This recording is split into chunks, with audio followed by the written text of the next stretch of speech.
बिस्मिल्लाहिर्रहमानिर्रहीम। आज के लेक्चर में हम लोग स्टडी करेंगे कि प्रोपोर्शंस हमारे पास क्या होता है। ऑलरेडी हम लोग रेशो को पढ़ चुके हैं।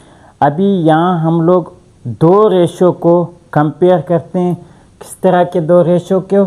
जिनके सेम वैल्यू हों, यानी आप दो रेशो को सेम वैल्यू वाले को जब कंपेयर करते हो तो उस कंपैरिजन को हम लोग प्रोपोर्शंस बोलते हैं। और इसको इस तरह हम लोग 4 डॉट में ज़ाहिर करते हैं।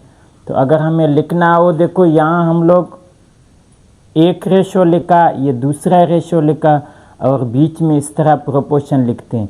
और ये जो इसके जो बीच वाले मतलब अंदर वाले दो हैं उनको हम लोग क्या कहते हैं? Mean of proportions. यानी जो अंदर वाले दो हैं इनको हम लोग मीन बोलते हैं और बाहर वाले जो दो हैं उनको हम लोग क्या बोलते हैं? Extreme of proportion. और ये मीन यानी इन मीन को अगर मैं अंदर वाले दोनों को मल्टीप्लाई करूं चाहे बाहर वाले दोनों को मल्टीप्लाई करूं, उनका प्रोडक्ट आपस में क्या होता है? The product of extreme value is equal to product of mean value. यानी एक्सट्रीम वैल्यू और मीन वैल्यू आपके पास इनका प्रोडक्ट क्या होता है? इक्वल होता है। जब इक्वल हो फिर जाकर ये प्रोपोर्शन होगा। अभी हम लोग एक्सरसाइज 2.3 में लिखते हैं, check whether the following are proportions और नॉट। कहते हैं इनको चेक करें, ये जो आपके पास मतलब दो रेशो दिए हैं ये प्रोपोर्शंस हैं नहीं हैं, क्योंकि हमने कहा कि सेम वैल्यू वाले हों तब जाकर प्रोपोर्शन होंगे। तो इसके लिए हम लोग जानते हैं कि हमारे पास यानी प्रोडक्ट ऑफ मीन अंदर वाले दोनों और प्रोडक्ट ऑफ एक्सट्रीम आपस में अगर इक्वल आ गए तो फिर हम लोग क्या कहेंगे कि हमारे पास ये प्रोपोर्शन है। तो सबसे पहले प्रोडक्ट ऑफ एक्सट्रीम यानी बाहर वाले दोनों को मल्टीप्लाई करो, एक 2 है एक 12 है। फिर हमारे पास अंदर वाले दोनों को मल्टीप्लाई करें, एक 3 है, अंदर वाले कौन से हैं? एक 3 है एक 8 है। तो हम लोग देखते हैं कि हमारे पास क्या है, ये दोनों, ये भी 24 है ये भी 24 है। तो दोनों 24 आ गए। तो इसका मतलब है कि हमारे पास ये क्या है? 10। It is proportion. ये क्या है? हमारे पास प्रोपोर्शन है।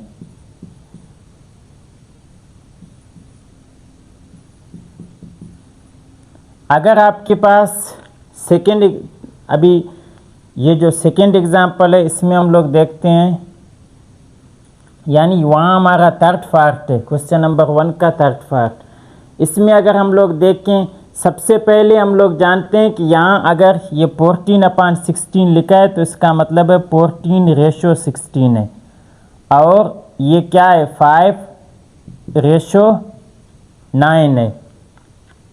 फिर हम क्योंकि रेशो को हम लोग इस तरह भी अपान में भी लिखते हैं, इस तरह भी रेशो लिखते हैं। फिर हम लोग इनके प्रोडक्ट को चेक करते हैं, मतलब एक्सट्रीम वैल्यू को और मीन वैल्यू को। तो एक्सट्रीम हमारे पास देखो, सबसे पहले इन दोनों को आपस में मल्टीप्लाई करना है बाहर वाले। तो ये क्या आएगा? 14 × 9। फिर हम लोग देखते हैं मीन वाले दोनों को, तो इन दोनों को आप मल्टीप्लाई करोगे अंदर वाले 16 × 5। अभी इन दोनों को अगर मैं मल्टीप्लाई करूं तो मेरे पास 14 × 9 क्या आएगा? 36। 3 कैरी 9 1 = 9 और 12 126 आ जाएगा। फिर इसको अगर हम लोग देखें 16 और 5 को, तो मेरे पास क्या आ जाएगा? 80 आ जाएगा। तो अभी ये दोनों देखो, यहाँ मेरे पास आंसर क्या आया? 80। तो 80 is not equal to 126 is, ये 14 को 9 से मल्टीप्लाई करेंगे 126 होगा। 126 इज नॉट इक्वल टू 80। तो फिर इसका मतलब क्या है? 10। It is not proportion.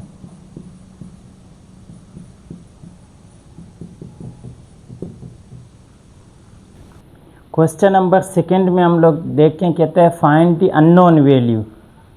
अभी हमारे पास अननोन वैल्यू क्या होता है, देखो यहाँ आप देखें 2 दिया है, 4 दिया है, 8 दिया है, ये तो मतलब नंबर हैं, गिवन है। तो यहाँ जो x है यानी इन नंबर के अलावा कोई वेरिएबल होगा, यहाँ उसका वैल्यू हमें फाइंड करना है।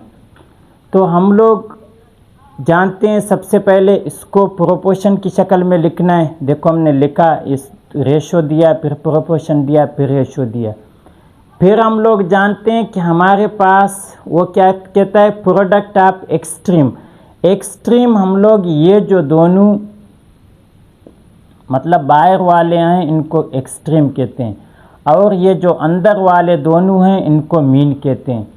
तो फिर हमारे पास यानी प्रोपोर्शन का रूल कहता है कि प्रोडक्ट ऑफ एक्सट्रीम और प्रोडक्ट ऑफ मीन आपस में क्या है, बराबर हैं। तो सबसे पहले प्रोडक्ट का मतलब है मल्टीप्लाई करना।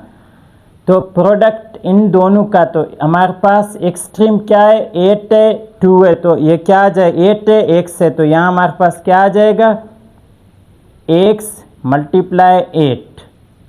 और हमारे पास मीन यानी अंदर वाले कौन से हैं, 2 मल्टीप्लाई 4।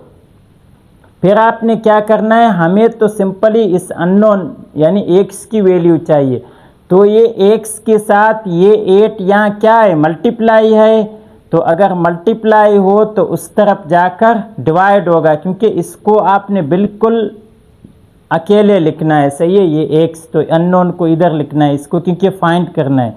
तो ये आएगा 2 मल्टीप्लाई 4 डिवाइडेड बाई 8, क्योंकि ये 8 यहाँ मल्टीप्लाई था, इस तरफ आकर डिवाइड हुआ। अभी हम लोग जानते हैं 2 1 जा 2, 2 4 जा 8 और 4 1 जा 4 1 जा। तो हमारे पास क्या आया, सिंपली 1 आया, क्योंकि ऊपर 1 है नीचे 1 है, तो 1 डिवाइडेड बाई 1 1 है। तो हमारे पास अननोन का वैल्यू मालूम हो गया, x इज इक्वल टू 1। और हमने रेशो में पढ़ा था, अभी ये इसका हिस्सा नहीं है, वैसे आपके समझाने के लिए देखो, रेशो में हमने पढ़ा था कि सेम वैल्यू होना चाहिए। तो सेम वैल्यू अगर यहाँ मैं इस x की जगह पर 1 पुट करूँ तो देखो इस तरह आ जाएंगे, 4 और 8 समझो सेम है। देखो यहाँ 1 है तो उसका डबल 2 है, तो यहाँ 4 है तो उसका डबल 8 मौजूद है। तो हम लोगों ने वहाँ पढ़ा था कि जब प्रोपोर्शन उस वक्त होगा जब आपके पास ये क्या हो, सेम वैल्यू है। ये आपका हिस्सा नहीं है, खाली समझाने के लिए। असल में आपको सिंपली यहाँ मतलब ये देखना है, दोनों प्रोडक्ट को अलग, मतलब बाहर वाले को हम लोग बोलते हैं एक्सट्रीम, तो एक्सट्रीम को मतलब अलग लिखना है, मल्टीप्लाई करना है, मीन को अलग लिखकर मल्टीप्लाई करना है, बीच में इज इक्वल टू आएगा। फिर जो अननोन के साथ यहाँ मतलब मल्टीप्लाई होगा तो उस तरफ जाकर डिवाइड होगा, उनको आपस में कैंसिल करें और आपके पास x आ जाएगा। फिर आप इस सेकंड पार्ट में देखें, आपके पास यहाँ भी इसी तरह हमारे पास ये दोनों बाहर वाले हैं, इनको हम लोग क्या बोलते हैं, एक्सट्रीम बोलते हैं। तो एक्सट्रीम हमारे पास क्या है, एक x है, एक 12 है, फिर बीच में इज इक्वल टू का साइन आएगा।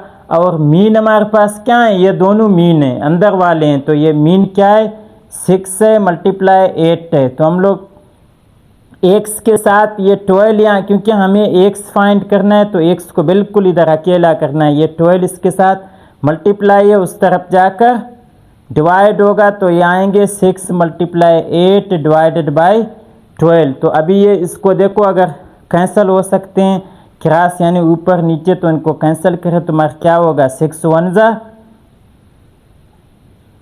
6 2 जा 12। फिर हम लोग देखें 2 1 जा 2 4 जा, तो नीचे हमारे पास 1 ही आया, ऊपर क्या आया 4 1 जा 4। तो हमारे पास x क्या होगा, x इज इक्वल टू 4। ये देखो अननोन का वैल्यू मालूम हो गया। यहाँ देखो बिल्कुल सब एक जैसे हैं, तो यहाँ मैं सिर्फ 4 पार्ट हल कर लूँगा, बाकी आप लोग खुद हल करें। 9th पार्ट में आप देखें, इसमें खाली एक फ़र्क है। यहाँ हमारे पास जो अननोन था वो एक्सट्रीम था, बाहर था, वहाँ हमारे पास अननोन क्या है, अंदर है। तो उसमें आप अपने आसानी के लिए फिर अगर x, क्योंकि हम लोग अननोन को इस तरफ रखते हैं, तो आपने फिर इस एक्सट्रीम यानी जो प्रोडक्ट अगर एक्स आपके पास मीन में होगा तो प्रोडक्ट आप मीन को शुरू में लिखें, प्रोडक्ट आप एक्सट्रीम को बाद में लिखें। तो अभी हम लोग देखते हैं हमारे पास एक्स अंदर था तो हम लोग ने देखो ये दोनों हैं तो हमने शुरू में क्या लिखा, प्रोडक्ट आप मीन लिखा है क्योंकि हमारे पास एक्स अभी मीन में मौजूद है। तो मीन कौन कौन से हैं, एक 5 है, एक मल्टीप्लाई एक्स है।